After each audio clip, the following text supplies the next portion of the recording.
भौतिक इच्छाओं से भरे संसार में एक सामान्य व्यक्ति कैसे अटूट भक्ति विकसित कर सकता है और दैनिक जिम्मेदारियों के बीच प्रभु से कैसे जुड़ाव रख सकता है? यदि वो अपने कर्मों को भगवान को समर्पित करे और हर समय भगवान के स्मरण का अभ्यास करे तो ये दो ही बातों से सब काम बन जाएगा। अब इन दो बातों की पूर्ति के लिए कई बातें लग जाती हैं। हर समय भगवान का स्मरण उसी का होगा जिसका पवित्र आहार होगा। व्यवहार हर कर्म भगवान को वही समर्पित कर सकता है जिसका पवित्र आचरण होगा।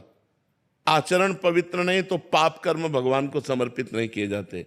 भोजन पवित्र कहा जाता है, जैसा खाओगे अन्न वैसा बनेगा मन। तो अगर भोजन पवित्र नहीं तो आप हर समय स्मरण नहीं कर सकते हो।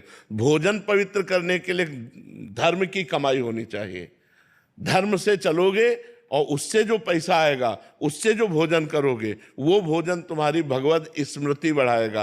अधर्म करोगे, घूसखोरी करोगे, बेईमानी करोगे, उससे जो पैसा आएगा वो तुम्हारा लोभ बढ़ाएगा, तुम्हारे अंदर पाप बुद्धि बढ़ाएगा। तो हमें चाहिए पवित्र भोजन के द्वारा भगवत स्मृति बढ़ावें और पवित्र आचरण के द्वारा भगवान को कर्म समर्पित करें। इसी से भगवत प्राप्ति हो जाएगी। संसार में कर्म ही करना पड़ता है तो पवित्र कर्म करें, पाप कर्म ना करें।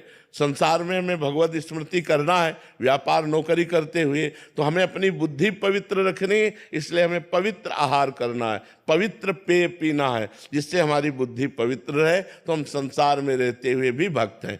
असलियत भक्ति का स्वरूप हृदय की स्थिति है। अगर अंदर से हम भगवान में लगे हैं तो हम पैंट शर्ट में भी संत हैं, और अगर हम संत वेश में भी भगवान के विरुद्ध आचरण करते हैं पापी पुरुष हैं, संत नहीं है।